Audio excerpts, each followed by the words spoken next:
Hi, this is Dave with Ironstone Assembly.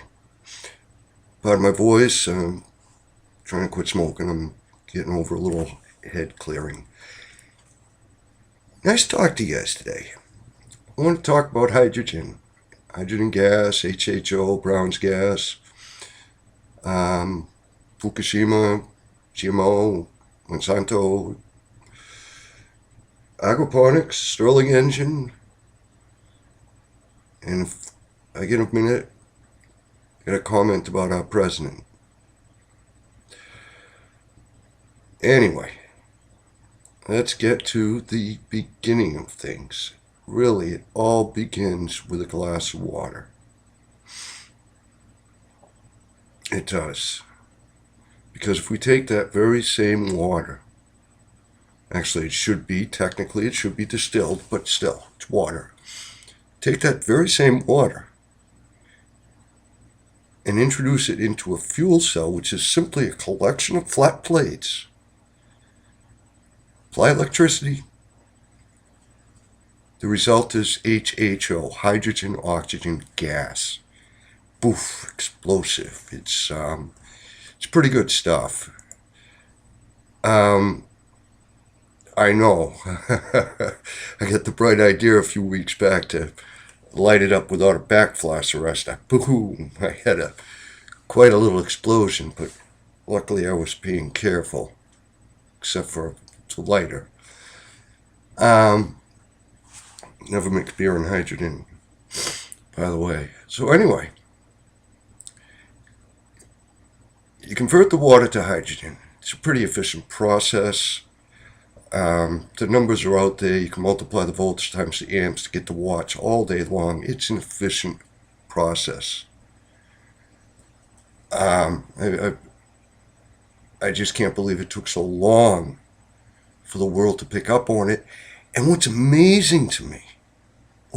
amazing to me, is that it has been the YouTubers, our backyard mechanics, our professional mechanics and machinists and inventors, our people on the ground worldwide, a lot here in the States, but worldwide, not some giant corporation. These are the people who've managed to bring hydrogen into my view, and hopefully we can bring it into the world view, because I believe hydrogen must replace nuclear power, must replace petroleum products.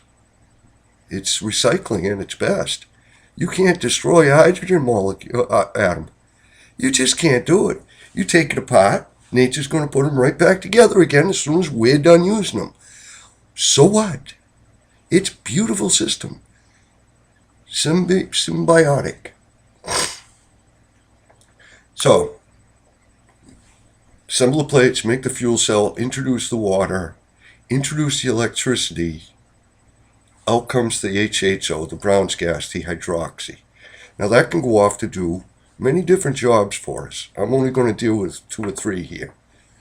It can extend the mileage in our cars or replace petroleum in our cars, in our motor vehicles.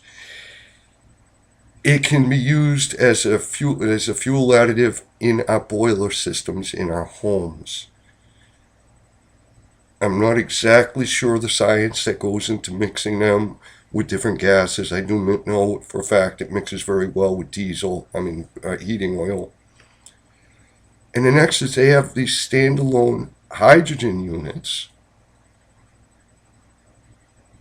hydrogen home heaters.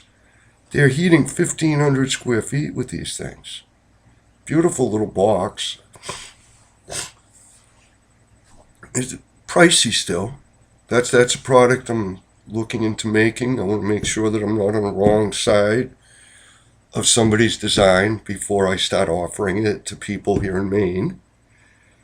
As far as I know, there's only 1 or 2 other companies right here in Maine that are even dealing with hydrogen. So it's wide open. I just don't want to be stepping on toes and breaking laws. It's not my goal at all. So we've got that hydrogen doing all those chores for us. And I got to looking. And about 6 or 8 months ago, it was when it really hit me, really hit me. I knew the depth of the problem, Fukishima, but I was so involved with my own life up to that point. And all of a sudden, my life slowed down a lot. That's a whole other video. And I realized what had happened to the Pacific Ocean. And it's absolutely senseless for us to blame the Japs or the Japanese or General Electric or TEPCO. There's no blame. There's enough blame to go around. It's the biggest problem facing humanity today. Not these petty wars we got going on. Not who's got the biggest weapon. You know? Maybe the biggest weapon thing ought to be left to the guys in the hood, and they can go into the little dark rooms and snap pictures of their big weapons and then compare them back there. As far as I'm concerned, we've done enough to each other and to this planet. It's time to start cleaning up the mess we've made. And that's by taking responsibility for ourselves and for our families. I hate the thought that my children might not outlive me because they're young enough to pick up the radiation that's hitting the West Coast right now. That irritates me a lot. So we've got that hydrogen coming out, doing those wonderful things for the furnaces, for the vehicles, home heaters. Next step, introduce a Stirling engine into it, hooked up to an alternator or a generator.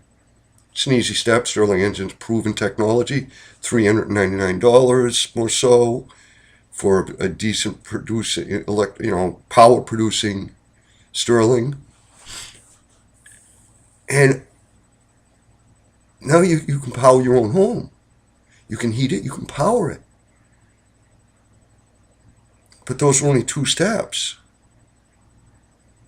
Food, fuel, shelter. So the next step is aquaponic systems. I'm not selling systems here.